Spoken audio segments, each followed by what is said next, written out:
Hello, എല്ലാവർക്കും LLB ജംഗ്ഷന്റെ പുതിയൊരു വീഡിയോയിലോട്ട് സ്വാഗതം. ഇന്ന് നമ്മളിവിടെ ഡിസ്കസ് ചെയ്യാൻ പോകുന്നത് pledge under Indian contract act എന്നുള്ള ടോപ്പിക്കിനെ കുറിച്ചിട്ടാണ്. അപ്പോൾ നമുക്ക് വൈകിക്കാണ്ട് തന്നെ വീഡിയോയിലോട്ട് പോകാം. സോ പ്ലഡ്ജിനെ കുറിച്ച് പഠിക്കുന്നതിന് മുന്നേ നമ്മൾ ആദ്യം തന്നെ മനസ്സിലാക്കേണ്ട ഒരു കാര്യം എന്താണെന്ന് വെച്ച് കഴിഞ്ഞാൽ, പ്ലഡ്ജ് എന്ന് പറയുന്നത് ഒരു കൈൻഡ് ഓഫ് ബെയിൽമെന്റ് തന്നെ ആണ് എന്നുള്ളതാണ്. ബെയിൽമെന്റ് എന്ന് പറഞ്ഞു കഴിഞ്ഞാൽ എന്താണ്? നമ്മൾ എന്തെങ്കിലും ഒരു സ്പെഷ്യൽ പർപ്പസ് സാറ്റിസ്ഫൈ ചെയ്യാൻ വേണ്ടിയിട്ട് ഒരു ഗുഡ് മറ്റൊരു വ്യക്തിക്ക് ഡെലിവർ ചെയ്യുകയാണ്. ആൻഡ് ആ സ്പെഷ്യൽ പർപ്പസ് സാറ്റിസ്ഫൈഡ് ആയി കഴിഞ്ഞാൽ എന്ത് ചെയ്യണം? ആ വ്യക്തി ആ ഗുഡ് തിരിച്ചേൽപ്പിക്കണം. അതാണ് ബെയിൽമെന്റ് എന്ന് പറയുന്നത്. സപ്പോസ് എൻ്റെ കയ്യിൽ ഒരു ചുരിദാർ മെറ്റീരിയൽ ഉണ്ട്, ഞാനത് ചുരിദാറായിട്ട് സ്റ്റിച്ച് ചെയ്യാൻ വേണ്ടിയിട്ട് ടൈലറെ ഏൽപ്പിക്കുകയാണ് എന്നുണ്ടെങ്കിൽ ആ ടൈലർ എന്ത് ചെയ്യണം? ആ ചുരിദാർ സ്റ്റിച്ച് ചെയ്ത് കഴിഞ്ഞാൽ എനിക്ക് തന്നെ തിരിച്ചേൽപ്പിക്കണം. അതല്ലാണ്ട് ടൈലർക്ക് തോന്നിയ പോലെ എന്ത് ചെയ്യാൻ പറ്റില്ല, യൂസ് ചെയ്യാൻ പറ്റില്ല. അത് അയാൾ എന്നെ തന്നെ ഏൽപ്പിക്കണം. അതാണ് ബെയിൽമെന്റ് എന്ന് പറയുന്നത്. സോ ഇവിടെ ഗുഡ് ഡെലിവർ ചെയ്യുന്ന വ്യക്തിയെ നമ്മൾ വിളിക്കുന്നതാണ് ബെയിലർ എന്ന് പറയുന്നത്. എക്സാമ്പിൾ എടുക്കുകയാണെന്നുണ്ടെങ്കിൽ ചുരിദാർ തയ്ക്കാൻ വേണ്ടി ഏൽപ്പിക്കുന്ന എന്നെ പറയുന്ന പേരാണ് ബെയിലർ എന്ന് വിളിക്കുന്നത്. ആൻഡ് ഇത് ഏത് വ്യക്തിക്കാണ് ഡെലിവർ ചെയ്യുന്നത്? അതായത് ടൈലറെ നമ്മൾ വിളിക്കുന്ന പേരാണ് ബെയിലി എന്നുള്ളത്. Now coming back to pledge. So pledge എന്ന് പറയുന്ന സമയത്ത് സെക്ഷൻ 172 ഓഫ് ഇന്ത്യൻ കോൺട്രാക്ട് ആക്ടിന്റെ അണ്ടറിലാണ് പ്ലഡ്ജിനെ കുറിച്ചിട്ട് പറയുന്നത്. അതായത് pledge is the bailment of goods as security for payment of a ഡെപ്റ്റ് or performance of a promise. അതായത് നമ്മൾ ഏതെങ്കിലും ഒരു വ്യക്തിയുടെ കയ്യിൽ നിന്ന് പൈസ കടം വാങ്ങിയിട്ടുണ്ട്, അതല്ലെങ്കിൽ ഒരു വ്യക്തിക്ക് എന്തെങ്കിലും ഒരു പ്രോമിസ് കൊടുത്തിട്ടുണ്ട്. സോ സ്വാഭാവികമായിട്ട് നമ്മൾ എന്ത് ചെയ്യണം? ആ പ്രോമിസ്, മേക്ക് ചെയ്തിട്ടുള്ള പ്രോമിസ് എന്തായാലും പെർഫോം ചെയ്യണം. അതല്ലെങ്കിൽ വാങ്ങിയിട്ടുള്ള കടം തിരിച്ച് അയാൾക്ക് റീപേ ചെയ്യണം. ആ ഒരു കാര്യം എല്ലാവർക്കും അറിയാലോ. സോ കടം വാങ്ങുന്ന സമയത്ത് അതല്ലെങ്കിൽ പ്രോമിസ് മേക്ക് ചെയ്യുന്ന സമയത്ത് ആ ഒരു പേയ്മെന്റിനെയും അതുപോലെ തന്നെ ആ പ്രോമിസിന്റെ ഒരു പെർഫോമൻസിനെയും സെക്യൂർ ചെയ്യാൻ വേണ്ടിയിട്ട് നമ്മൾ ഒരു ഗുഡ് മറ്റൊരു വ്യക്തിക്ക് ഡെലിവർ ചെയ്യുമ്പോൾ അതിനെയാണ് നമ്മൾ എന്ത് വിളിക്കുന്നത്? പ്ലഡ്ജ് എന്ന് വിളിക്കുന്നത്. കൺഫ്യൂഷൻ ആയി എന്ന് തോന്നുന്നു. എന്തായാലും ഞാനതൊരു ഇല്ലുസ്ട്രേഷൻ വെച്ചിട്ട് എക്സ്പ്ലെയിൻ ചെയ്യാം. അതായത് എ എന്നുള്ള വ്യക്തി ബി എന്നുള്ള വ്യക്തിയുടെ കയ്യിൽ നിന്ന് 2000 രൂപ കടം വാങ്ങി. സോ കടം വാങ്ങുന്ന സമയത്ത് അയാൾ ബിക്ക് എന്ത് ചെയ്തു? അയാളുടെ കയ്യിലുള്ള ഒരു സ്വർണ്ണ മോതിരം കൂടെ ബെയിൽ ചെയ്തിട്ടുണ്ടായിരുന്നു, അതല്ലെങ്കിൽ ഡെലിവർ ചെയ്തിട്ടുണ്ടായിരുന്നു. ഇത് ഡെലിവർ ചെയ്യുന്നത് എന്തിനാണ്? ഒരു സെക്യൂരിറ്റി എന്നുള്ള രൂപത്തിലാണ് നമ്മൾ എപ്പോഴും കടം വാങ്ങുന്ന സമയത്ത് അത് കടം കൊടുക്കുന്ന വ്യക്തിയുടെ കയ്യിൽ നിന്ന് എന്തെങ്കിലും ഒരു പ്രോപ്പർട്ടി വാങ്ങുന്നത്. അതല്ലെങ്കിൽ അയാൾ ആ ഒരു വാങ്ങിയ പൈസ ആയിട്ട് മുങ്ങിക്കഴിഞ്ഞാൽ കടം കൊടുത്തിട്ടുള്ള ആൾക്ക് നഷ്ടം വരും. സോ അങ്ങനത്തെ സിനാരിയോസ് അവോയ്ഡ് ചെയ്യാൻ വേണ്ടിയിട്ടാണ് എപ്പോഴും സെക്യൂരിറ്റി ആയിട്ട് ഈ കടം കൊടുക്കുന്ന വ്യക്തിയുടെ കയ്യിൽ നിന്ന് എന്തെങ്കിലും ഒരു പ്രോപ്പർട്ടി വാങ്ങുന്നത്. സോ ഇവിടെ എ എന്നുള്ള വ്യക്തി ബി എന്നുള്ള വ്യക്തിക്ക് റിങ് ഡെലിവർ ചെയ്യുന്നതിനെയാണ് നമ്മൾ എന്ത് വിളിക്കുന്നത്? അല്ലെങ്കിൽ റിങ് ബെയിൽ ചെയ്യുന്നതിനെയാണ് നമ്മൾ എന്ത് വിളിക്കുന്നത്? പ്ലഡ്ജ് എന്ന് വിളിക്കുന്നത്. സോ ബെയിലും പ്ലഡ്ജും തമ്മിൽ ഒരു ചെറിയൊരു വ്യത്യാസമേ ഉള്ളൂ. അതായത് ബെയിൽ എന്ന് പറയുമ്പോൾ അവിടെ എന്താണ് പറഞ്ഞിട്ടുള്ളത്? എന്തെങ്കിലും ഒരു സ്പെഷ്യൽ പർപ്പസ് സാറ്റിസ്ഫൈ ചെയ്യാൻ വേണ്ടിയിട്ട് എന്നുള്ളതാണ്. പക്ഷെ പ്ലഡ്ജിനെ സംബന്ധിച്ചിടത്തോളം നമ്മൾ കടമായിട്ട് വാങ്ങിയിട്ടുള്ള പൈസ തിരിച്ചു കൊടുക്കും, അതല്ലെങ്കിൽ നമ്മൾ മേക്ക് ചെയ്തിട്ടുള്ള പ്രോമിസ് എന്തായാലും പെർഫോം ചെയ്യും എന്നുള്ളത് ഒന്ന് ഉറപ്പിക്കാൻ വേണ്ടിയിട്ട് നമ്മൾ സെക്യൂരിറ്റി ആയിട്ടായിരിക്കും ഇവിടെ എന്ത് ചെയ്യുന്നത്? ഗുഡ് ബെയിൽ ചെയ്യുന്നുണ്ടാവുക, അതല്ലെങ്കിൽ ഡെലിവർ ഉണ്ടാവുക. സോ ഓൾറെഡി നമ്മൾ പറഞ്ഞിട്ടുണ്ടായിരുന്നു, ഇന്ത്യൻ കോൺട്രാക്ട് ആക്ടിലെ സെക്ഷൻ 172ലാണ് നമ്മുടെ പ്ലഡ്ജിനെ കുറിച്ചിട്ട് പറയുന്നത്. അതായത് ബെയിൽമെന്റ് ഓഫ് ഗുഡ് ആണ്. അതായത് ഇവിടെ നമ്മൾ എന്ത് ചെയ്യാണ്? വാങ്ങിയിട്ടുള്ള പൈസ അതല്ലെങ്കിൽ പ്രോമിസ്, എന്തെങ്കിലും പ്രോമിസ് നമ്മൾ മേക്ക് ചെയ്തിട്ടുണ്ടെങ്കിൽ അത് നമ്മൾ എന്തായാലും പെർഫോം ചെയ്യും എന്ന് പറഞ്ഞിട്ട് അതിന്റെ മുകളിൽ നമ്മൾ സെക്യൂരിറ്റി ആയിട്ടാണ് ഇവിടെ എന്ത് ചെയ്യുന്നത്? ഒരു ഗുഡ് നമ്മൾ എന്ത് ചെയ്യുന്നുണ്ടാവുക? ഡെലിവർ ചെയ്യുന്നുണ്ടാവുക, അതല്ലെങ്കിൽ ബെയിൽ ചെയ്യുന്നുണ്ടാവുക. സോ ആ ഒരു കൈൻഡ് ഓഫ് ബെയിൽമെന്റിനെയാണ് നമ്മൾ എപ്പോഴും എന്ത് വിളിക്കുന്നത്? പ്ലഡ്ജ് എന്ന് വിളിക്കുന്നത്. ഇനി ഈ പ്ലഡ്ജിലെ ഏതൊക്കെ പാർട്ടീസ് ആണ് ഉണ്ടാവുക എന്നുള്ളത് നോക്കാം. So the bailer in this case is called as spawner, and the bailiff is called as pawnee. So ഈ ഒരു കേസിൽ ഏതൊരു വ്യക്തിയാണ് സെക്യൂരിറ്റി ആയിട്ട് ഗുഡ് ഡെലിവർ ചെയ്യുന്നത് അതല്ലെങ്കിൽ ബെയിൽ ചെയ്യുന്നത് ആ വ്യക്തിയെ വിളിക്കുന്ന പേരാണ് പോണർ. പോണർ എന്ന് മാത്രമല്ല അദ്ദേഹത്തിനെ പ്ലഡ്ജർ എന്നുള്ള പേരിലും അറിയപ്പെടും. ആൻഡ് ഏത് വ്യക്തിക്കാണ് നമ്മൾ എന്ത് ചെയ്യുന്നത് ഈ സെക്യൂരിറ്റി ആയിട്ട് ഗുഡ് ഡെലിവർ ചെയ്യുന്നത് ആ വ്യക്തിയെ വിളിക്കുന്ന പേരാണ് പോണി അഥവാ പ്ലഡ്ജി എന്നുള്ളത്. സോ നമ്മുടെ പ്ലഡ്ജിൽ രണ്ട് പാർട്ടീസ് ആണ് ഉണ്ടാവുക. ഏത് വ്യക്തിയാണ് കടം വാങ്ങിയ പൈസയ്ക്ക് സെക്യൂരിറ്റി ആയിട്ട് ഒരു ഗുഡ് ഡെലിവർ ചെയ്യുന്നത് അയാളെ വിളിക്കുന്ന പേരാണ് പോണർ അഥവാ പ്ലഡ്ജർ. ആൻഡ് ഏത് വ്യക്തിക്കാണ് സെക്യൂരിറ്റി ആയിട്ട് ഗുഡ് കൊടുക്കുന്നത് ആ വ്യക്തിയെ വിളിക്കുന്ന പേരാണ് പ്ലഡ്ജി അഥവാ പോണി. A pledge consists of a delivery of goods by debtor to his creditor to be held until the debtor's obligation is discharged and then to be delivered to the pledger, the title not being changed during the communication of pledge. അതായത് എന്താണ് pledge എന്നുള്ളത് ഒന്നും കൂടെ ഇവിടെ explain ചെയ്യാണ് ചെയ്തിട്ടുള്ളത്. അതായത് ഒരു ഡെപ്റ്റർ എന്ത് ചെയ്യാണ് ക്രെഡിറ്ററുടെ കയ്യിൽ നിന്ന് പൈസ കടം വാങ്ങുന്ന സമയത്ത് ഓക്കെ നമ്മുടെ ഒരു മണി ട്രാൻസാക്ഷനിൽ കടം കൊടുക്കുന്ന വ്യക്തിയെ വിളിക്കുന്ന പേരാണ് ക്രെഡിറ്റർ. അതുപോലെ തന്നെ കടം വാങ്ങുന്ന വ്യക്തിയെ പറയുന്ന പേരാണ് ഡെപ്റ്റർ. സോ പ്ലഡ്ജ് എന്ന് പറയുമ്പോൾ എന്താണ് കടം വാങ്ങുന്ന സമയത്ത് ഡെപ്റ്റർ ക്രെഡിറ്റർക്ക് സെക്യൂരിറ്റി ആയിട്ട് ഒരു ഗുഡ് എന്ത് ചെയ്യാണ് ബെയിൽ ചെയ്യുന്നതിനെയാണ് നമ്മൾ എന്ത് വിളിക്കുന്നത് പ്ലഡ്ജ് എന്ന് വിളിക്കുന്നത്. ആൻഡ് എപ്പോ ആ കടം കൊടുത്തു തീർക്കുന്നു ആ സമയം തൊട്ടിട്ട് നമ്മുടെ ക്രെഡിറ്റർ എന്ത് ചെയ്യണം ആ സെക്യൂരിറ്റി ആയിട്ട് കൊടുത്തിട്ടുള്ള ആ ഒരു ഗുഡ് എന്ത് ചെയ്യണം തിരിച്ച് നമ്മുടെ ഡെപ്റ്ററെ ഏൽപ്പിക്കേണ്ടതായിട്ടുണ്ട്. സോ നമ്മൾ ഇങ്ങനെ ഒരു സന്ദർഭത്തിൽ നമ്മൾ കടത്തിന് സെക്യൂരിറ്റി ആയിട്ട് ഒരു ഗുഡ് ഡെലിവർ ചെയ്യുന്നു എന്ന് വിചാരിച്ചിട്ട് ഒരിക്കലും നമ്മുടെ പോണി ആ ഒരു ഗുഡിന്റെ അവകാശിയായിട്ടൊന്നും മാറില്ല. ജസ്റ്റ് നമ്മൾ സെക്യൂരിറ്റി എന്നുള്ള ഒരു സെൻസിൽ മാത്രമാണ് ആ ഗുഡ് ഡെലിവർ ചെയ്യുന്നത്. എപ്പോൾ നമ്മൾ നമ്മുടെ പ്രോമിസ് മേക്ക് ചെയ്തത് നമ്മൾ പെർഫോം ചെയ്യുന്നു അതല്ലെങ്കിൽ നമ്മൾ എപ്പോൾ കടമായിട്ട് വാങ്ങിയിട്ടുള്ള പൈസ തിരിച്ചു കൊടുക്കുന്നു അതോടുകൂടിയിട്ട് നമ്മുടെ പോണി എന്ത് ചെയ്യണം തിരിച്ച് ആ ഒരു സെക്യൂരിറ്റി ആയിട്ട് കൊടുത്തിട്ടുള്ള ഗുഡ് എന്ത് ചെയ്യണം തിരിച്ച് ഏൽപ്പിക്കേണ്ടതായിട്ടുണ്ട്. സോ പ്ലഡ്ജ് എന്നുള്ള കോൺസെപ്റ്റ് എല്ലാവർക്കും ക്ലിയർ ആയി എന്ന് ഞാൻ വിചാരിക്കുകയാണ്. സോ പ്ലഡ്ജും ബെയിൽമെന്റും ഡിഫറെന്റ് തന്നെയാണ്. അതായത് നമ്മൾ ഓൾറെഡി പറഞ്ഞിട്ടുണ്ടായിരുന്നു ഈവൻ ദോ പ്ലഡ്ജ് എന്ന് പറയുന്നത് ഒരു കൈൻഡ് ഓഫ് ബെയിൽമെന്റ് ആണ് എന്നുണ്ടെങ്കിലും there lies the difference between pledge and bailment. അതായത് നമ്മളൊരു ഗുഡ് ബെയിൽ ചെയ്യുന്ന സമയത്ത് അത് എപ്പോഴും ഒരു പെർട്ടിക്കുലർ ടൈം പീരീഡ് വെച്ചിട്ടായിരിക്കും നമ്മൾ ഗുഡ് ബെയിൽ ചെയ്യുന്നുണ്ടാവുക. അതായത് നിങ്ങൾ ചുരിദാർ സ്റ്റിച്ച് ചെയ്യുന്നതോട് കൂടിയിട്ട് നിങ്ങൾ എന്ത് ചെയ്യണം എനിക്ക് ആ ഗുഡ് തിരിച്ചു തരണം അതല്ലെങ്കിൽ ഒരാഴ്ചയ്ക്കുള്ളിൽ നിങ്ങൾ എൻ്റെ ഡ്രസ്സ് സ്റ്റിച്ച് ചെയ്ത് തരണം എന്ന് പറഞ്ഞു കഴിഞ്ഞാൽ ആ ഒരാഴ്ച കഴിഞ്ഞാൽ അയാൾ എന്ത് ചെയ്യണം അത് സ്റ്റിച്ച് ചെയ്ത് കഴിഞ്ഞാലും ഇല്ലെങ്കിലും അയാൾ ആ സാധനം തിരിച്ച് എന്നെ ഏൽപ്പിക്കണം. പക്ഷെ ഒരു പ്ലഡ്ജിനെ സംബന്ധിച്ചിടത്തോളം എപ്പോ ഞാൻ വാങ്ങിയിട്ടുള്ള പൈസ തിരിച്ചു കൊടുക്കുന്നോ അപ്പോ മാത്രമാണ് ആ ഒരു സെക്യൂരിറ്റി ആയിട്ട് ഏൽപ്പിച്ചിട്ടുള്ള ഗുഡ്സ് അതല്ലെങ്കിൽ പ്രോപ്പർട്ടി എനിക്ക് തിരിച്ചു കിട്ടുകയുള്ളൂ. സോ ഒരു മെയിൻ ഡിഫറൻസ് എന്ന് പറയുന്നത് ടൈം പീരീഡ് തന്നെയാണ്. അതായത് ഒരു ബെയിൽമെന്റിനെ സംബന്ധിച്ചിടത്തോളം അവിടെ ഓൾവേസ് ഒരു സ്പെസിഫിക് പീരീഡ് ഓഫ് ടൈം ഉണ്ടാവും. ബട്ട് പ്ലഡ്ജിനെ സംബന്ധിച്ചിടത്തോളം അവിടെ ഒരു ഫിക്സഡ് പീരീഡ് ഇല്ല. എപ്പോ പൈസ തിരിച്ച് കൊടുക്കുന്നു അതായത് എപ്പോ കടം വാങ്ങിയ പൈസ തിരിച്ചു കൊടുക്കുന്നു അപ്പോൾ മാത്രമാണ് ആ സെക്യൂരിറ്റി ആയിട്ട് നമ്മൾ ബെയിൽ ചെയ്തിട്ടുള്ള ഗുഡ് തിരിച്ചു കിട്ടുകയുള്ളൂ. അതുപോലെ മറ്റൊരു ഡിഫറൻസ് പറയുന്നത് കൺസിഡറേഷൻ ആണ്. സോ ഒരു ബെയിൽമെന്റിനെ സംബന്ധിച്ചിടത്തോളം അവിടെ ഓൾവേസ് കൺസിഡറേഷൻ ഉണ്ടായിക്കൊള്ളണം എന്നില്ല. അതായത് ഇപ്പൊ നമ്മുടെ ഗ്രാറ്റുഷ്യസ് ബെയിൽമെന്റ് ഒക്കെ ആയിക്കോട്ടെ അതായത് അവിടെ എപ്പോഴും പൈസ അതല്ലെങ്കിൽ സംതിങ് ഇൻ വാല്യൂ എന്നുള്ളതാണ് കൺസിഡറേഷൻ എന്നുള്ളതുകൊണ്ട് ഉദ്ദേശിക്കുന്നത്. സോ ഒരു ബെയിൽമെന്റിനെ സംബന്ധിച്ചിടത്തോളം അവിടെ കൺസിഡറേഷൻ എപ്പോഴും ഉണ്ടായിക്കൊള്ളണം എന്ന് നിർബന്ധമില്ല. പക്ഷെ ഒരു പ്ലഡ്ജിനെ സംബന്ധിച്ചിടത്തോളം അവിടെ എന്തായാലും കൺസിഡറേഷൻ ഉണ്ടാവും. അതായത് നമ്മൾ വാങ്ങുന്ന പൈസക്കാണ് സെക്യൂരിറ്റി ആയിട്ട് എന്ത് ചെയ്യുന്നത് എപ്പോഴും ഒരു ഗുഡ് മറ്റൊരു വ്യക്തിക്ക് ഡെലിവർ ചെയ്യുന്നുണ്ടാവുക.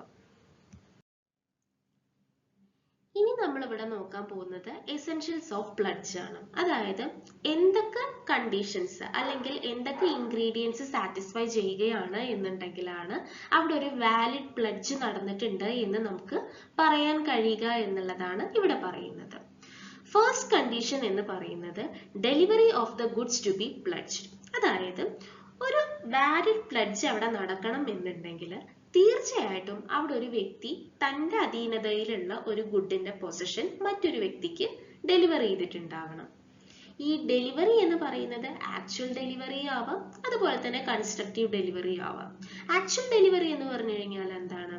സപ്പോസ് ഞാൻ ബി എന്നുള്ള വ്യക്തിയുടെ കയ്യിൽ നിന്ന് 2000 രൂപ കടം വാങ്ങിയ സമയത്ത് ഞാൻ സെക്യൂരിറ്റി ആയിട്ട് കൊടുക്കാൻ ഉദ്ദേശിച്ചത് എൻ്റെ ഒരു മോതിരമാണ്. ആ മോതിരം തന്നെ ഞാൻ എന്ത് ചെയ്യാണ്? ബിയെ ഏൽപ്പിക്കുകയാണ്. അതാണ് ആക്ച്വൽ ഡെലിവറി. എന്നാൽ കൺസ്ട്രക്റ്റീവ് ഡെലിവറി എന്ന് പറഞ്ഞു കഴിഞ്ഞാൽ ഞാൻ സെക്യൂരിറ്റി ആയിട്ട് കൊടുക്കാൻ ആഗ്രഹിക്കുന്നത് എൻ്റെ കുറച്ച് ഗുഡ്സ് ആണ്. പക്ഷെ ആ ഗുഡ്സ് ഞാൻ ഒരു ഗോഡൌണിൽ സൂക്ഷിച്ചു വെക്കുകയാണ് ചെയ്തിട്ടുള്ളത്. സോ ഞാൻ എന്ത് ചെയ്തു? ഗുഡ്സ് ഡയറക്റ്റ് ആയിട്ട് കൊടുക്കുന്നതിന് പകരം ആ ഗുഡ്സ് സൂക്ഷിച്ചു വെച്ചിട്ടുള്ള ഗോഡൌണിന്റെ താക്കോലാണ് സെക്യൂരിറ്റി ആയിട്ട് കൊടുക്കുന്നത്. അതാണ് കൺസ്ട്രക്റ്റീവ് ഡെലിവറി എന്ന് പറയുന്നത്. രണ്ടാമത്തെ എസെൻഷ്യൽ എന്ന് പറയുന്നത് ഡെലിവറി ആസ് സെക്യൂരിറ്റി. സോ വെറുതെ ഒരു ഗുഡ് ഞാൻ വേറൊരു വ്യക്തിക്ക് കൊടുത്തു കഴിഞ്ഞാൽ അതെന്താണ്? അത് ബെയിൽമെന്റ് ആയിട്ട് മാറും. പക്ഷെ ഞാൻ എൻ്റെ ഗുഡ് മറ്റൊരു വ്യക്തിക്ക് സെക്യൂരിറ്റി എന്നുള്ള രൂപത്തിലാണ് കൊടുക്കുന്നത് എന്നുണ്ടെങ്കിൽ അതെന്താണ്?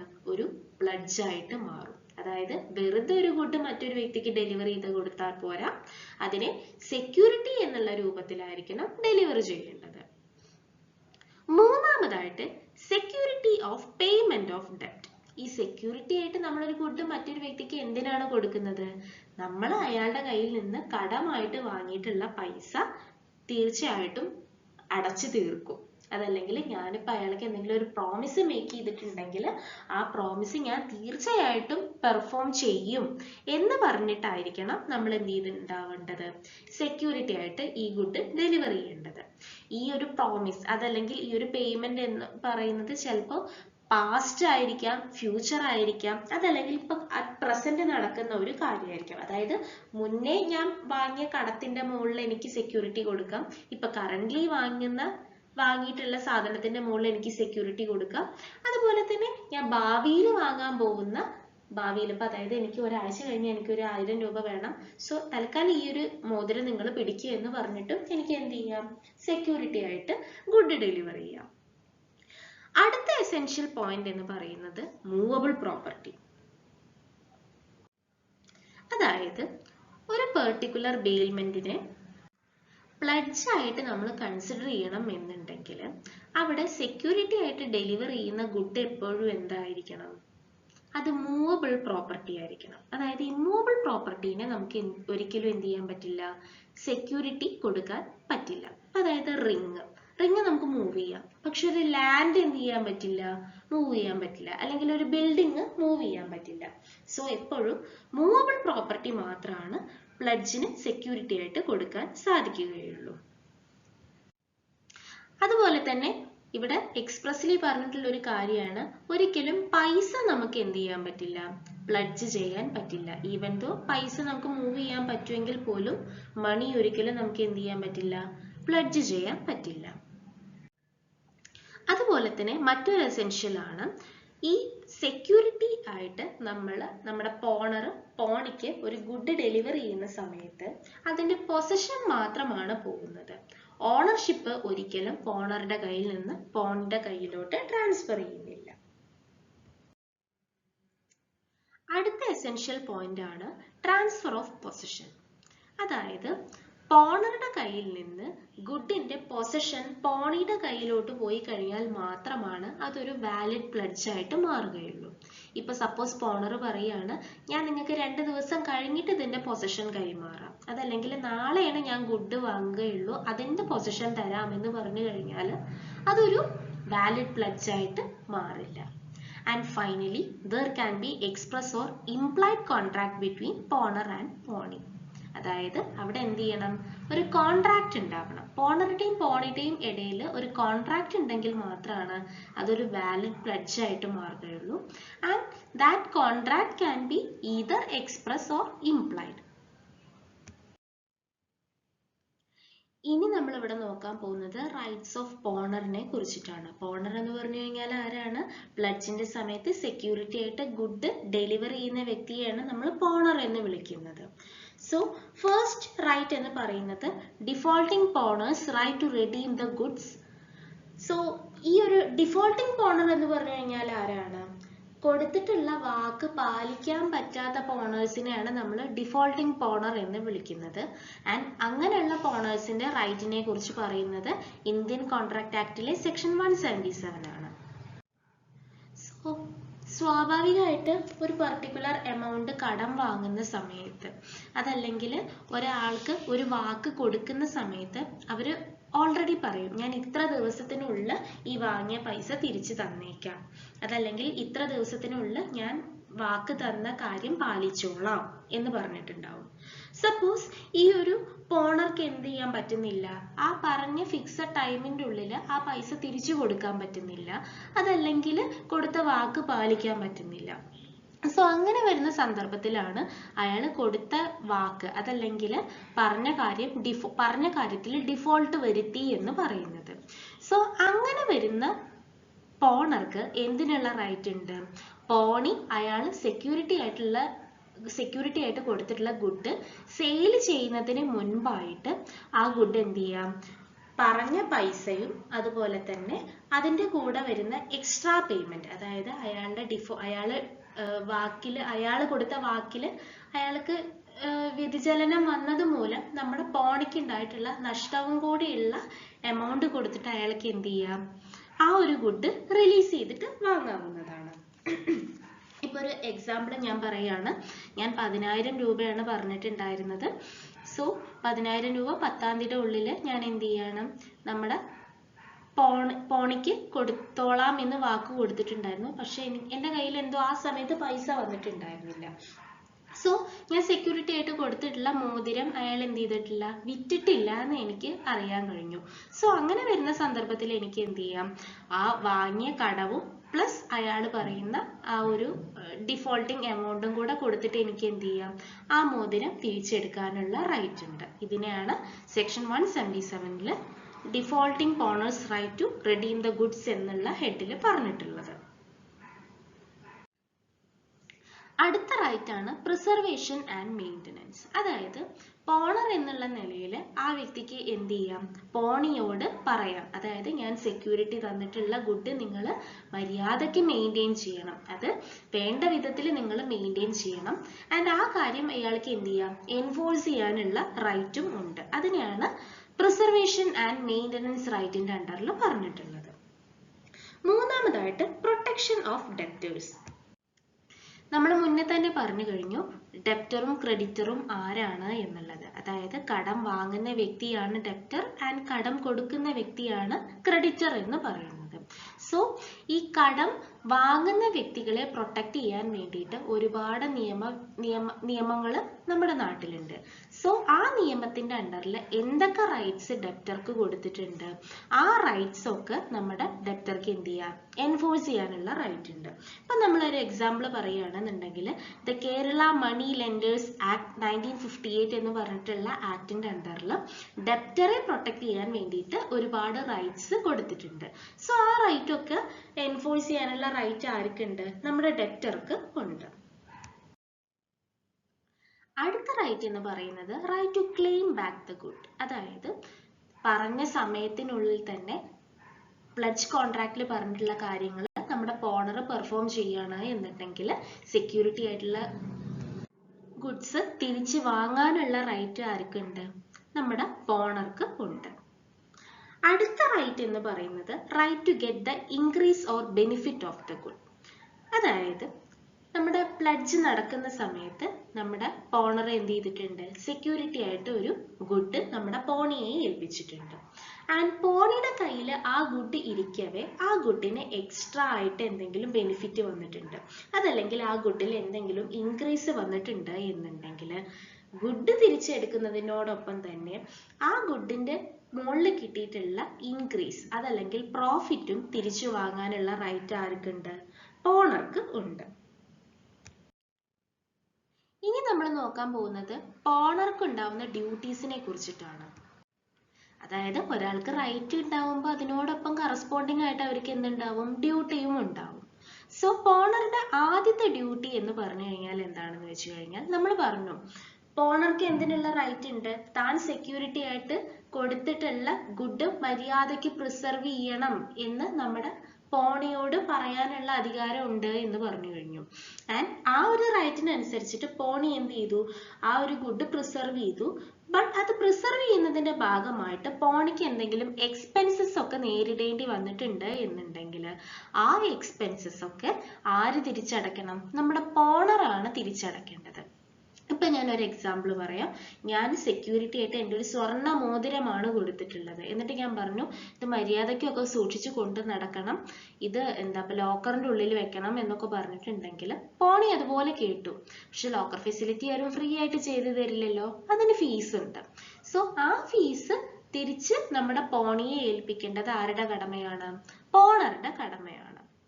രണ്ടാമതായിട്ട് he has to meet his obligation on stipulated date and comply with the terms of the contract. അതായത് പോണറും പോണിയും തമ്മിലുള്ള എഗ്രിമെന്റിൽ എന്തൊക്കെ കണ്ടീഷൻസ് പറഞ്ഞിട്ടുണ്ട് ആ കണ്ടീഷൻസ് ഒക്കെ പാലിക്കാൻ ആർക്ക് ഡ്യൂട്ടി ഉണ്ട്, നമ്മുടെ പോണർക്ക് ഡ്യൂട്ടി ഉണ്ട്.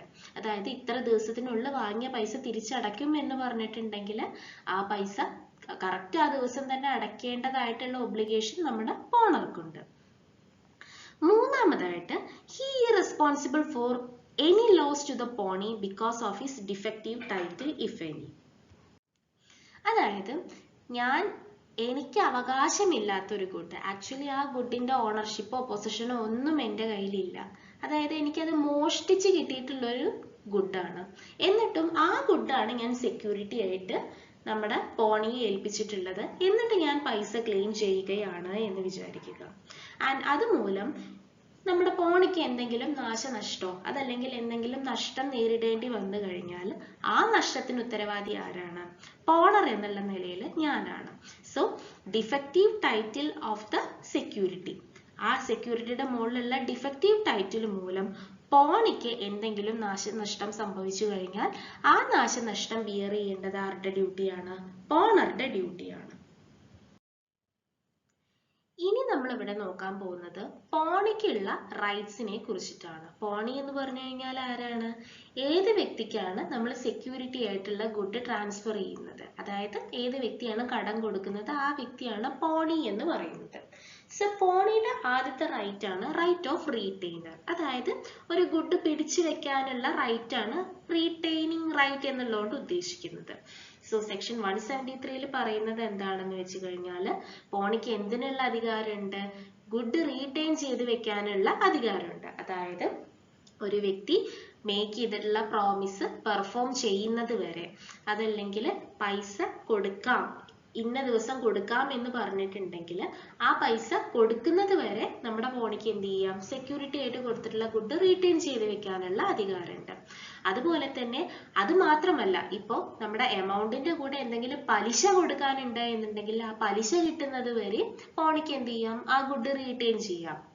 അതുപോലെ തന്നെ ഇപ്പൊ സെക്യൂരിറ്റി ആയിട്ട് ഇപ്പൊ കൊടുത്ത ഗുഡ് സംരക്ഷിക്കുന്നതിന്റെ ഭാഗമായിട്ട് നമ്മുടെ പോണിക്ക് എക്സ്ട്രാ വല്ല ചെലവും നേരിടേണ്ടി വന്നിട്ടുണ്ട് എന്നുണ്ടെങ്കിൽ ആ ചെലവായ പൈസ തിരിച്ചു കിട്ടുന്നത് വരെ നമ്മുടെ പോണിക്ക് എന്ത് ചെയ്യാം, ആ ഒരു ഗുഡ് റീറ്റെയിൻ ചെയ്ത് വെക്കാനുള്ള അധികാരമുണ്ട്. സോ സെക്ഷൻ 173 പറയുന്നത് ഇത്രയും കാര്യം, അതായത് മേക്ക് ചെയ്തിട്ടുള്ള പ്രോമിസ് പെർഫോം ചെയ്യുന്നത് വരെ, കടം കൊടുത്തിട്ടുള്ള പൈസ തിരിച്ചു കിട്ടുന്നത് വരെ, പൈസ മാത്രമല്ല അതിന്റെ കൂടെ വരുന്ന പലിശ, അതുപോലെ തന്നെ ആ സെക്യൂരിറ്റി സംരക്ഷിക്കുന്നതിന്റെ ഭാഗമായിട്ട് പോണിക്ക് നേരിടേണ്ടി വന്നിട്ടുള്ള എക്സ്ട്രാ എക്സ്പെൻസസ്, ഇതൊക്കെ കൊടുത്തു തീർക്കുന്നത് വരെ നമ്മുടെ പോണിക്ക് എന്ത് ചെയ്യാം, ആ ഒരു ഗുഡ് റീറ്റെയിൻ ചെയ്ത് വെക്കാനുള്ള അധികാരമുണ്ട്. പക്ഷേ സെക്ഷൻ 174 വേറൊരു കാര്യം കൂടെ പറയുന്നുണ്ട്. എന്തൊക്കെ പറഞ്ഞു കഴിഞ്ഞാലും ആദ്യം പറഞ്ഞിട്ടുള്ള, അതായത് ഇപ്പൊ ഒരു പെർട്ടിക്കുലർ കാര്യത്തിന് വേണ്ടിയിട്ടാണ് ഞാൻ എൻ്റെ സെക്യൂരിറ്റി ആയിട്ട് ഒരു ഗുഡ് കൊടുത്തിട്ടുള്ളത് എന്നുണ്ടെങ്കിൽ ആ കാര്യത്തിന് വേണ്ടിയിട്ട് മാത്രമാണ് നമ്മുടെ പോണിക്ക് ആ ഗുഡ് റീറ്റെയിൻ ചെയ്ത് വെക്കാൻ പറ്റുള്ളൂ. അതല്ലാണ്ട് വേറെ ട്രാൻസാക്ഷന് വേണ്ടിയിട്ട് ആദ്യം കൊടുത്തിട്ടുള്ള സാധനം റീറ്റെയിൻ ചെയ്ത് വെക്കാനുള്ള അധികാരം ആർക്കില്ല, പോണിക്ക് ഇല്ല. ഇത് കൺഫ്യൂസ്ഡ് ആയി എന്ന് തോന്നുന്നു. ഞാനതൊരു എക്സാമ്പിൾ വെച്ചിട്ട് എക്സ്പ്ലെയിൻ ചെയ്യാം. അതായത് ഞാൻ എ എന്നുള്ള വ്യക്തിയുടെ കയ്യിൽ നിന്ന് ഒരു ഗോൾഡ് റിങ് സെക്യൂരിറ്റി ആയി കൊടുത്തുകൊണ്ട് ഒരു 10,000 രൂപ കടം വാങ്ങി. അതിനുശേഷം എൻ്റെ കയ്യിലുള്ള ഒരു എക്സ്പെൻസീവ് ആയിട്ടുള്ള പാർക്കർ പെൻ ഞാൻ സെക്യൂരിറ്റി ആയി കൊടുത്തുകൊണ്ട് ഒരു 5,000 രൂപ കൂടെ കടം വാങ്ങി. സോ ഞാൻ ആ 10,000 രൂപ കൊടുത്ത് തീർക്കുന്നതോട് കൂടിയിട്ട് നമ്മുടെ പോണി എന്ത് ചെയ്യണം? എനിക്ക് ആ ഗോൾഡ് റിങ് തിരിച്ചു തരേണ്ടതാണ്. പക്ഷെ ഞാൻ 5,000 രൂപ കൊടുത്തില്ല എന്ന് പറഞ്ഞുകൊണ്ട് പോണിക്ക് എന്തിനുള്ള അധികാരമില്ല? എൻ്റെ ആ ഗോൾഡ് റിങ് റീറ്റെയിൻ ചെയ്ത് വെക്കാനുള്ള അധികാരമില്ല. ഇതാണ് സെക്ഷൻ 174 പറയുന്നത്. അതുപോലെ തന്നെ ഇവിടെ വേറൊരു കാര്യം കൂടെ പറയുന്നുണ്ട്. ഇപ്പൊ സപ്പോസ് കോൺട്രാക്റ്റിൽ എൻ്റർ ചെയ്യുന്ന സമയത്ത് തന്നെ നമ്മുടെ പോണി പറഞ്ഞിട്ടുണ്ട്, അതായത് ഈ 5,000 രൂപ നിങ്ങൾ തന്നിട്ടില്ല എന്നുണ്ടെങ്കിലും ഞാൻ നിങ്ങളുടെ ഗോൾഡ് റിങ് തരാണ്ടിരിക്കും എന്ന് പറഞ്ഞിട്ടുണ്ട് എന്നുണ്ടെങ്കിൽ അതിന് സെക്ഷൻ 174 ബാധകമല്ല. കാരണം അവിടെ ഓൾറെഡി എന്താണ്, പോണർക്കും പോണിക്കും ഈ ഒരു പർട്ടിക്കുലർ കാര്യത്തിനെ കുറിച്ചിട്ട് നോളജ് ഉണ്ട്. അതുപോലെ തന്നെ ഇപ്പോൾ പോണി എന്ത് ചെയ്യാണ്? ആദ്യത്തെ സെക്യൂരിറ്റിയുടെ മുകളിൽ തന്നെ വീണ്ടും എക്സ്ട്രാ എമൗണ്ട് കൊടുക്കുകയാണ് എന്നുണ്ടെങ്കിൽ, അതായത് ഞാനിപ്പോൾ എൻ്റെ ഗോൾഡ് റിങ് ആണ് പണയം വെച്ചിട്ടുള്ളത്, അത് പണയം വെച്ചിട്ട് ഒരു 10,000 രൂപ വാങ്ങി. എന്നിട്ട് ഞാൻ വീണ്ടും അയാളോട് പോയി ചോദിക്കുകയാണ്, ഈ ഗോൾഡ് റിങ് ഈടായിട്ടിരിക്കെ തന്നെ എനിക്കൊരു 2,000 രൂപ കൂടെ എക്സ്ട്രാ വേണം എന്നുള്ളത്. സോ അങ്ങനെ എന്ത് ചെയ്യാണ്? നമ്മുടെ പോണി എനിക്ക് ആ 10 രൂപയുടെ കൂടെ തന്നെ ഒരു 2,000 രൂപയും കൂടെ തന്നിട്ടുണ്ട്. സോ അങ്ങനെ വരുന്ന സന്ദർഭത്തിലും ആ 2,000 രൂപ ഞാൻ കൊടുക്കാണ്ടിരുന്നു കഴിഞ്ഞാൽ നമ്മുടെ പോണിക്ക് എന്ത് ചെയ്യാം?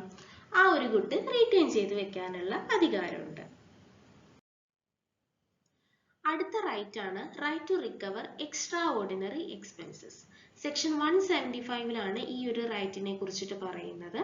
അതായത് സെക്യൂരിറ്റി ആയി കൊടുത്തിട്ടുള്ള ഗുഡ്സ് സംരക്ഷിക്കുന്നതിന്റെ ഭാഗമായിട്ട് പോണിക്ക് എന്തെങ്കിലും എക്സ്ട്രാ എമൗണ്ട് ചെലവാവുകയാണ് എന്നുണ്ടെങ്കിൽ ആ എമൗണ്ട് നമുക്ക് പോണറുടെ കയ്യിൽ നിന്ന് ക്ലെയിം ചെയ്യാവുന്നതാണ് എന്നുള്ളതാണ് ഈ ഒരു സെക്ഷനിൽ പറഞ്ഞിട്ടുള്ളത്.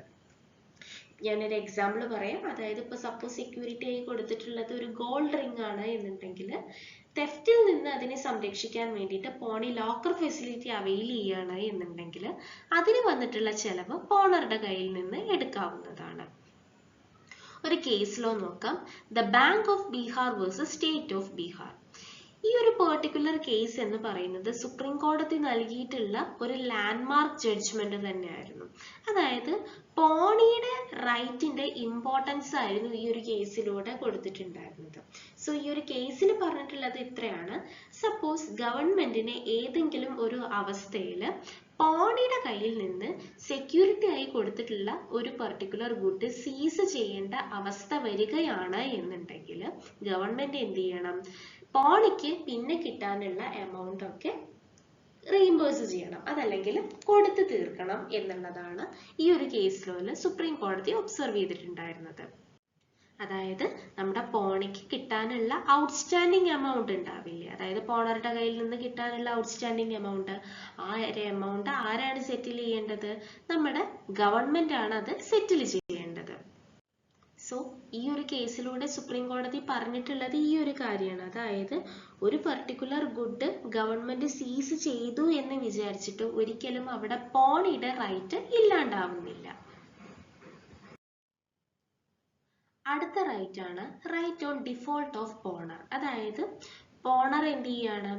കൊടുത്ത വാക്കിൽ നിന്ന് എന്തെങ്കിലും വീഴ്ച വരുത്തുകയാണ് എന്നുണ്ടെങ്കിൽ അതിനെതിരായിട്ട് പോണിക്ക് എന്തൊക്കെ റൈറ്റ് ഉണ്ട് എന്നുള്ളതാണ് ഇവിടെ പറയുന്നത്. സെക്ഷൻ 176 അങ്ങനത്തെ റൈറ്റിന് ആ സമയത്ത് നമ്മുടെ പോണിക്ക് ഉണ്ടാകുന്ന റൈറ്റിനെ കുറിച്ചിട്ട് പറയുന്നത്. അതായത് നമ്മുടെ പോണർ കൊടുത്ത വാക്ക് പാലിക്കാണ്ടിരിക്കുന്ന സമയത്ത് പോണിക്ക് എന്ത് ചെയ്യാം?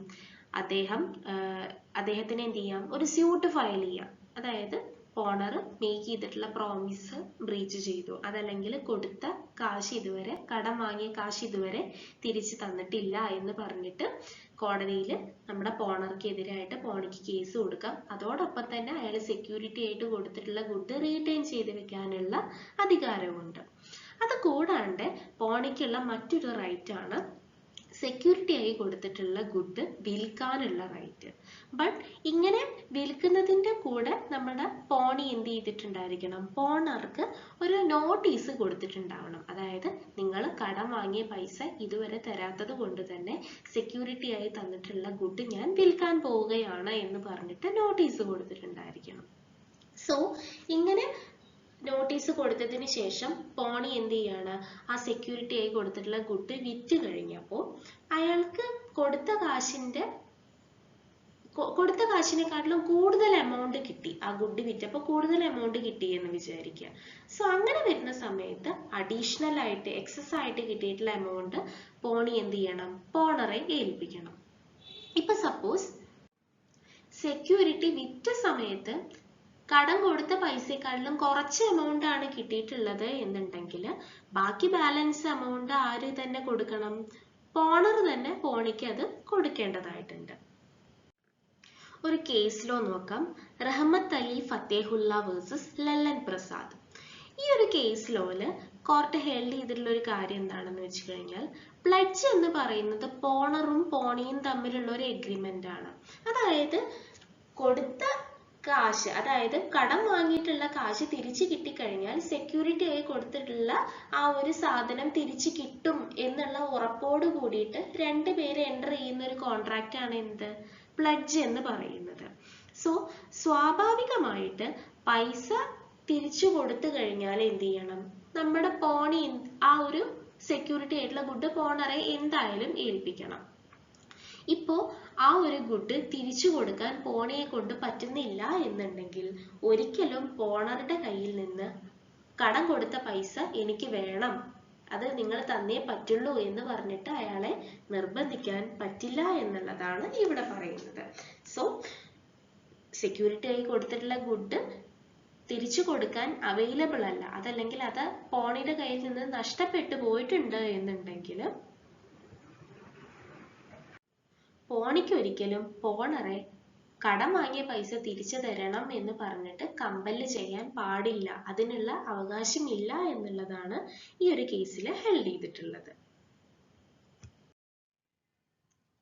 ഇനി നമ്മൾ ഇവിടെ നോക്കാൻ പോകുന്നത് ഡ്യൂട്ടീസ് ഓഫ് പോണീനെ കുറിച്ചിട്ടാണ്. പോണി എന്ന് പറഞ്ഞു കഴിഞ്ഞാൽ ആരാണ്, ഏതൊരു വ്യക്തിയുടെ കയ്യിലോട്ടാണ് ഈ ഗുഡ് ഡെലിവർ ചെയ്യപ്പെടുന്നത് അയാളെയാണ് നമ്മൾ പോണി എന്ന് വിളിക്കുന്നത്. അതായത് കടം കൊടുക്കുന്ന വ്യക്തിയാണ് പോണി എന്ന് പറയുന്നത്. സോ അയാൾക്ക് ഉണ്ടാവുന്ന ഡ്യൂട്ടി എന്ന് പറയുന്നത്, ഫസ്റ്റ് ഡ്യൂട്ടി എന്ന് പറയുന്നത് സെക്യൂരിറ്റി ആയിട്ട് നമ്മുടെ പോണർ പോണിയെ ഏൽപ്പിക്കുന്ന ആ ഗുഡ് സുരക്ഷിതമായിട്ട് നോക്കുക എന്നുള്ളതാണ്. അതായത് ഒരു സാധാരണ വിവേകവും ബുദ്ധിയുള്ള ഒരു വ്യക്തി ഒരു ഗുഡ് എങ്ങനെ പരിപാലിക്കും അതുപോലെ സെക്യൂരിറ്റി ആയിട്ട് കൊടുത്തിട്ടുള്ള ഗുഡും നമ്മുടെ പോണി സുരക്ഷിതമാക്കി നോക്കി വെക്കാൻ ബാധ്യസ്ഥനാണ്. രണ്ടാമതായിട്ട് അയാൾ ഒരിക്കലും സെക്യൂരിറ്റി ആയിട്ട് പ്ലഡ്ജ് ചെയ്തിട്ടുള്ള ആ ഗുഡ് അൺഓതറൈസ്ഡ് ആയിട്ട് യൂസ് ചെയ്യാൻ പറ്റില്ല. അതായത് അയാൾക്ക് എന്ത് ചെയ്യാൻ പറ്റില്ല, ആ ഗുഡ് എടുത്തിട്ട് ഇപ്പോൾ ഒരു റിംഗ് ആണ് ഞാനിപ്പോൾ സെക്യൂരിറ്റി ആയിട്ട് കൊടുത്തിട്ടുള്ളത് എന്നുണ്ടെങ്കിൽ ആ റിംഗ് അയാളുടെ മകളുടെ കല്യാണത്തിന് ഷോ കാണിക്കാൻ വേണ്ടിയിട്ട് മകളുടെ ഡൗറി ആയിട്ട് ഇട്ട് കൊടുക്കുക, അങ്ങനത്തെ പരിപാടികളൊന്നും ചെയ്യാൻ പാടില്ല. മൂന്നാമതായിട്ട് പറയുന്നത് എന്താണെന്ന് വെച്ച് കഴിഞ്ഞാൽ അയാൾ ഒരിക്കലും സെക്യൂരിറ്റി ആയിട്ട് കൊടുത്തിട്ടുള്ള ഗുഡ് അയാളുടെ ഗുഡുമായിട്ട് മിക്സ് ചെയ്യാൻ പാടില്ല എന്നുള്ളതാണ്. അടുത്ത പോയിന്റ് എന്താണെന്ന് പറഞ്ഞു കഴിഞ്ഞാൽ, ഇപ്പോൾ സപ്പോസ് കോൺട്രാക്റ്റിൽ പറഞ്ഞ പോലെ തന്നെ വാങ്ങിയ പൈസ കറക്റ്റ് ദിവസം തന്നെ നമ്മുടെ പ്ലഡ്ജിക്ക് തിരിച്ചു കൊടുത്തു കഴിഞ്ഞാൽ, അതായത് അയാളുടെ ഭാഗത്ത് നിന്ന് ചെയ്യേണ്ട കാര്യങ്ങളെല്ലാം ചെയ്ത് തീർത്തു കഴിഞ്ഞാൽ സെക്യൂരിറ്റി ആയിട്ട് കൊടുത്തിട്ടുള്ള ഗുഡ് എന്ത് ചെയ്യണം, നമ്മുടെ പോണറെ തിരിച്ചേൽപ്പിക്കണം. അതുപോലെ തന്നെ പോണർ എന്ത് ചെയ്തു, പോണിക്ക് സെക്യൂരിറ്റി ആയിട്ട് ഒരു ഗുഡ് ഡെലിവർ ചെയ്തു. ആൻഡ് പോണിയുടെ കയ്യിൽ ആ ഗുഡ് ഇരിക്കവേ ആ ഗുഡിന് കുറച്ച് അക്രീഷൻ വന്നു, അതല്ലെങ്കിൽ ആ ഗുഡിന് കുറച്ച് എക്സ്ട്രാ ബെനിഫിറ്റും കൂടെ വന്നു. അങ്ങനെ വന്നു കഴിഞ്ഞാൽ സെക്യൂരിറ്റി തിരിച്ചു കൊടുക്കുന്ന സമയത്ത് ആ എക്സ്ട്രാ കിട്ടിയിട്ടുള്ള എമൗണ്ടും കൂടെ എന്ത് ചെയ്യണം, പോണിയെ ഏൽപ്പിക്കണം. ഇപ്പോൾ ഒരു എക്സാമ്പിൾ പറയാം. ഇപ്പോൾ സപ്പോസ് എ എന്നുള്ള വ്യക്തി ബി എന്നുള്ള വ്യക്തിയുടെ കയ്യിൽ നിന്ന് 10,000 രൂപ കടം വാങ്ങിയ സമയത്ത് അയാൾ സെക്യൂരിറ്റി ആയിട്ട് ഏൽപ്പിച്ചിട്ടുള്ളത് അയാളുടെ കുറച്ച് ബോണസ് ഷെയറുകളാണ് എന്ന് വിചാരിക്കുക. ആൻഡ് അങ്ങനെ വരുന്ന സന്ദർഭത്തിൽ ആ ഷെയറിന്റെ വാല്യൂ കൂടി കഴിഞ്ഞാൽ, അതായത് സെക്യൂരിറ്റി ആയിട്ട് ആ ഒരു പെർട്ടിക്കുലർ ഗുഡ് നമ്മുടെ പോണിയുടെ കയ്യിൽ ഇരിക്കവേ അതിൽ എന്തെങ്കിലും എക്സ്ട്രാ അഡീഷണൽ ബെനിഫിറ്റ് കിട്ടിക്കഴിഞ്ഞാൽ ആ ഗുഡ് റിട്ടേൺ ചെയ്യുന്ന സമയത്ത് നമ്മുടെ പോണി എന്ത് ചെയ്യണം, ആ അഡീഷണൽ എമൗണ്ട്, അതായത് ആ ബോണസ് ഷെയറിന് വന്നിട്ടുള്ള അഡീഷണൽ എമൗണ്ടും കൂടെ തിരിച്ചേൽപ്പിക്കണം. And finally he should not do anything inconsistent with the terms of the contract of pledge. പോണറും പോണിയും പ്ലഡ്ജിന്റെ കോൺട്രാക്റ്റിൽ എൻ്റർ ചെയ്യുന്ന സമയത്ത് എന്തെങ്കിലും സ്പെസിഫിക് കണ്ടീഷൻസ് വെച്ചിട്ടുണ്ട് എന്നുണ്ടെങ്കിൽ ആ കണ്ടീഷൻസിന് വിരുദ്ധമായിട്ട് ഒരിക്കലും നമ്മുടെ പോണി ആക്ട് ചെയ്യാൻ പാടില്ല. ഇനി നമ്മളിവിടെ നോക്കാൻ പോകുന്നത് ടെർമിനേഷൻ ഓഫ് പ്ലഡ്ജിനെ കുറിച്ചിട്ടാണ്. അതായത് എപ്പോഴൊക്കെയാണ് ഒരു പ്ലഡ്ജ് അവസാനിക്കുന്നത് എന്നുള്ളതാണ് ഇവിടെ പറയുന്നത്. ഫസ്റ്റ് പോയിന്റ് എന്ന് പറയുന്നത് the contract of pledge is terminated due to the performance of the contract. അതായത് പോണറും പോണിയും തമ്മിലുള്ള കോൺട്രാക്റ്റിൽ പറഞ്ഞിട്ടുള്ള എല്ലാ കാര്യങ്ങളും പെർഫോം ചെയ്ത് കഴിഞ്ഞാൽ സ്വാഭാവികമായിട്ട് എന്താകും, ആ ഒരു പ്ലഡ്ജ് അവിടെ ടെർമിനേറ്റ് ആയി പോകും.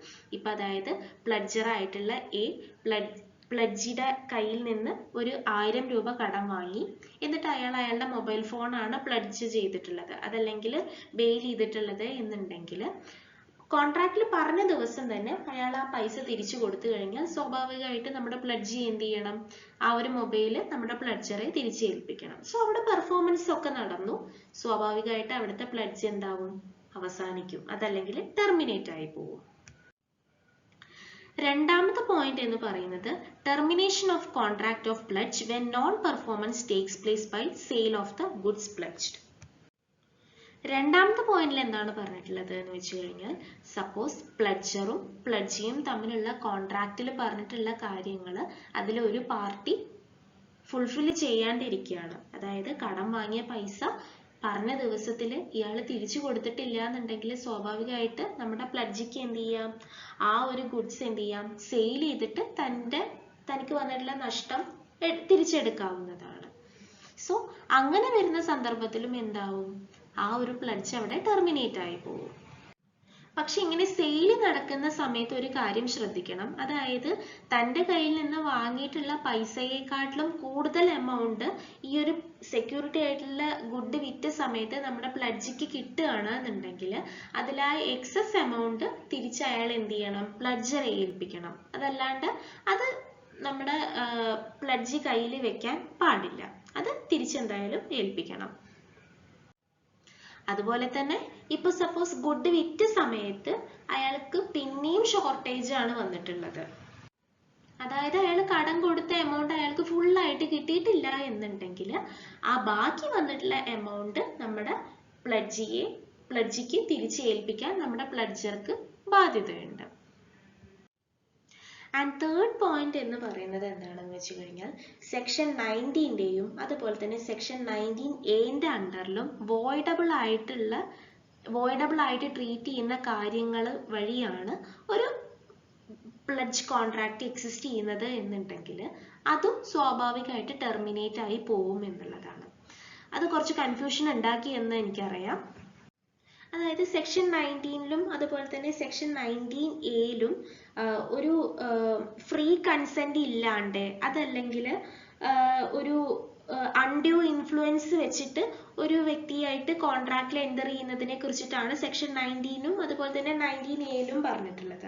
സോ 19ലും 19A പറയുന്നത് എന്താണെന്ന് വെച്ച് കഴിഞ്ഞാൽ, അങ്ങനെ ഇപ്പോൾ ഒരു വ്യക്തി, അതായത് ഫ്രീ കൺസെന്റ് ഇല്ലാണ്ട് അതല്ലെങ്കിൽ അൺഡ്യൂ ഇൻഫ്ലുവൻസ് വഴി ഒരു വ്യക്തിയെ ഒരു കോൺട്രാക്റ്റിൽ എൻ്റർ ചെയ്യിക്കുകയാണ് എന്നുണ്ടെങ്കിൽ അത് voidable at the option of that particular person എന്നുള്ളതാണ്. അതായത് ഏത് വ്യക്തിയെയാണ് നമ്മൾ അൺഡ്യൂ ഇൻഫ്ലുവൻസ് വെച്ചിട്ടോ അതല്ലെങ്കിൽ ഫ്രീ കൺസെന്റ് ഇല്ലാണ്ട് എൻ്റർ ചെയ്യിച്ചിട്ടുള്ളത്, ആ വ്യക്തിക്ക് തീരുമാനിക്കാൻ ഈ കോൺട്രാക്റ്റ് ആയിട്ട് മുന്നോട്ട് പോകണോ അതല്ലെങ്കിൽ പോകണ്ടയോ എന്നുള്ളത്. സോ ഒരു പ്ലഡ്ജിനെ സംബന്ധിച്ചിടത്തോളം 19ന്റെ അണ്ടറിലും അതുപോലെ തന്നെ 19A അണ്ടറിലും വോയിഡബിൾ ആയിട്ട് ട്രീറ്റ് ചെയ്യുന്ന ഒരു കാര്യമാണ് പ്ലഡ്ജ് രൂപത്തിൽ വന്നിട്ടുള്ളത് എന്നുണ്ടെങ്കിൽ അതിനെ നമ്മൾ വാലിഡ് ആയിട്ട് ട്രീറ്റ് ചെയ്യില്ല, സ്വാഭാവികമായിട്ട് അത് ടെർമിനേറ്റ് ആയിട്ട് പോകും എന്നുള്ളതാണ് ഇവിടെ പറയുന്നത്. ഇന്നത്തെ വീഡിയോ നിങ്ങൾക്ക് എഫക്റ്റീവായി തോന്നിയെങ്കിൽ വീഡിയോ ലൈക്ക് ചെയ്യാനും ഷെയർ ചെയ്യാനും മറക്കരുത്. അതുപോലെ ചാനൽ ഇതുവരെ സബ്സ്ക്രൈബ് ചെയ്യാത്തവർ ചാനൽ സബ്സ്ക്രൈബ് ചെയ്യാനും മറക്കരുത്. So thank you for watching the video.